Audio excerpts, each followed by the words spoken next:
اس نے کار بڑھا دی۔ اس میں کوئی شک نہیں تھا کہ گلی میں رش تھا، لیکن وہ انتہائی مشاقی سے کار نکال کر بڑی سڑک پر آ گیا۔ میرا خیال تھا کہ اسے عمارت کی طرف لے جایا جائے گا، لیکن وہاں جانے کے بجائے وہ نہر پر آ کر مخالف سمت میں چل پڑا۔ یہ سوال میرے ہونٹوں پر آ کر دم توڑ گیا۔ ہم کہاں جا رہے ہیں؟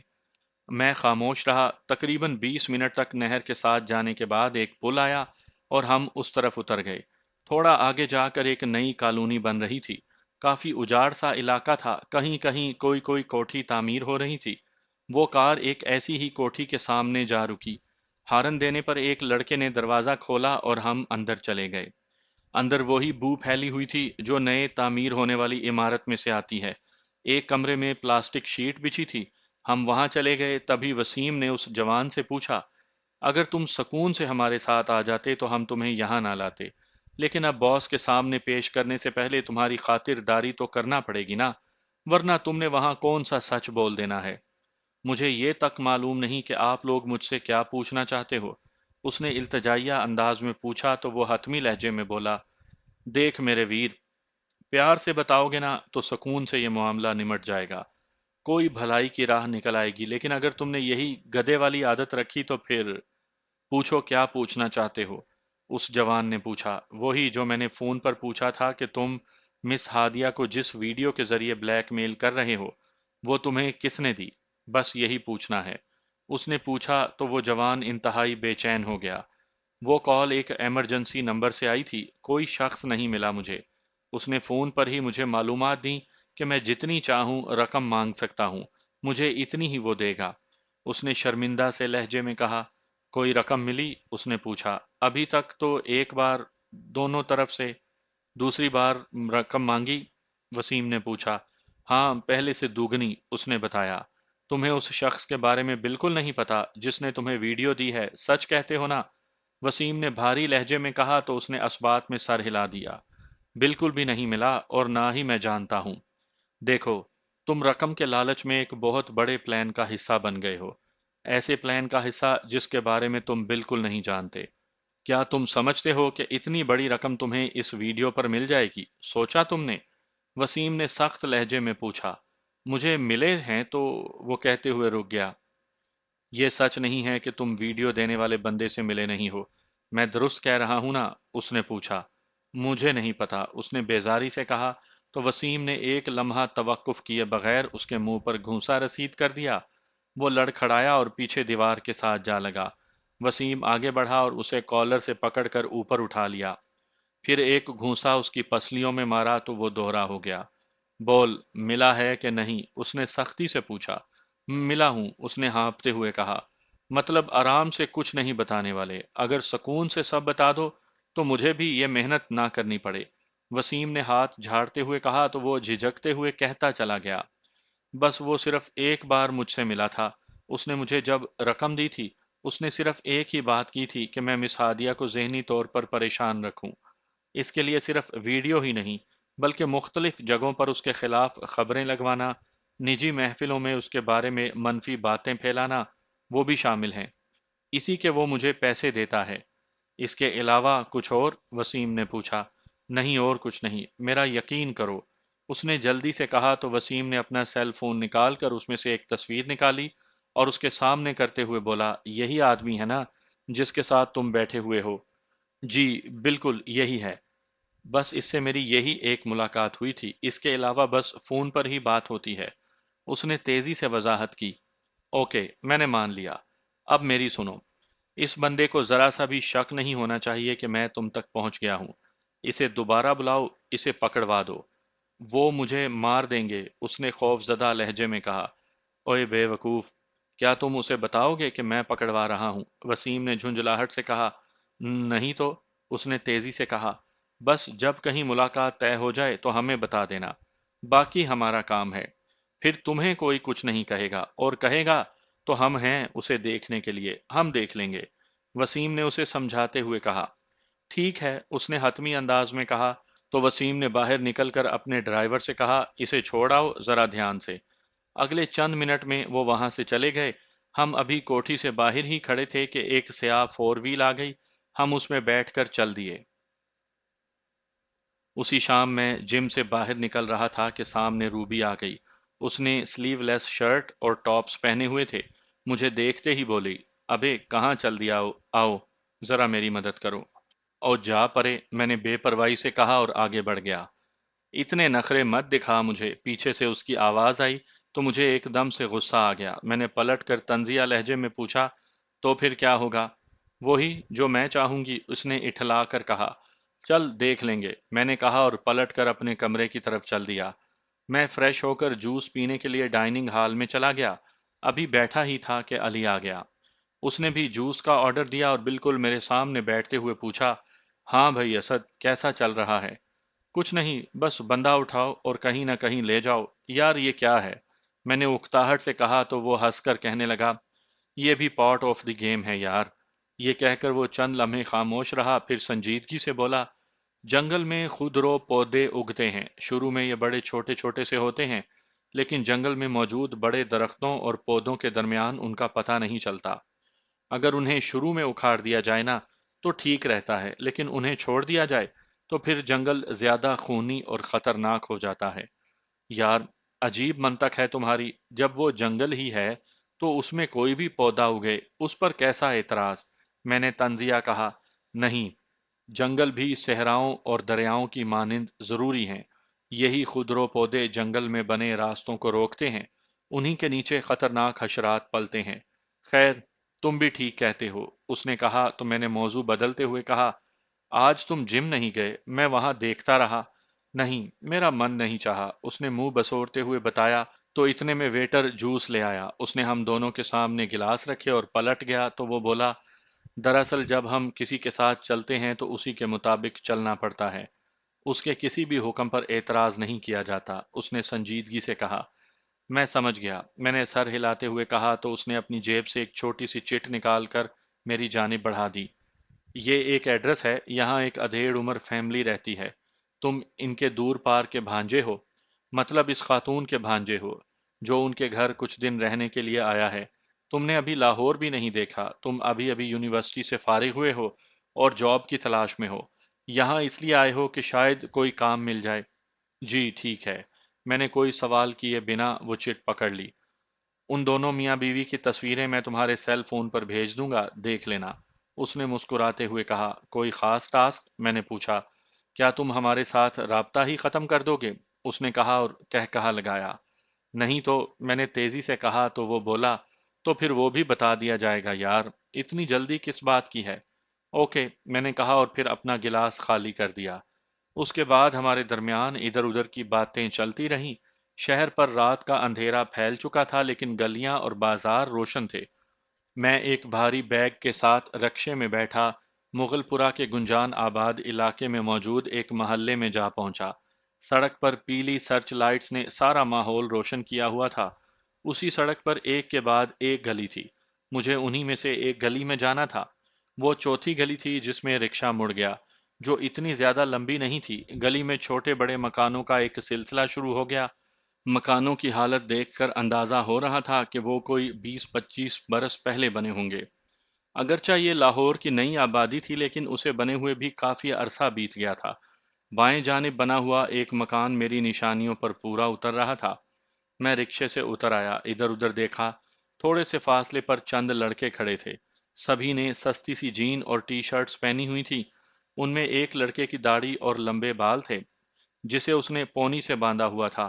وہ سبھی میری طرف دیکھ رہے تھے۔ تبھی میں نے ان لڑکوں کو مخاطب کرتے ہوئے اونچی آواز میں کہا، یار بات سنیں، یہ چودھری اقبال حیدر کا گھر کون سا ہے؟ پہلی بار آئے ہو کیا؟ داڑھی والے نے طنزیہ سے لہجے میں پوچھا۔ بالکل پہلی بار آیا ہوں، میں نے بھی شرمندہ سے لہجے میں کہا۔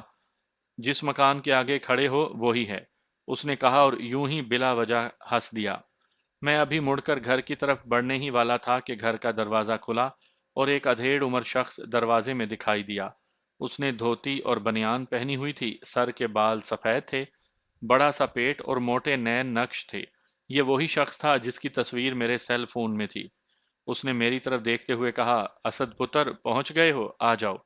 جی میں آیا، میں نے کہا۔ رکشے والے کو کرایہ ادا کیا، بیگ اٹھا کر مکان کی طرف بڑھ گیا۔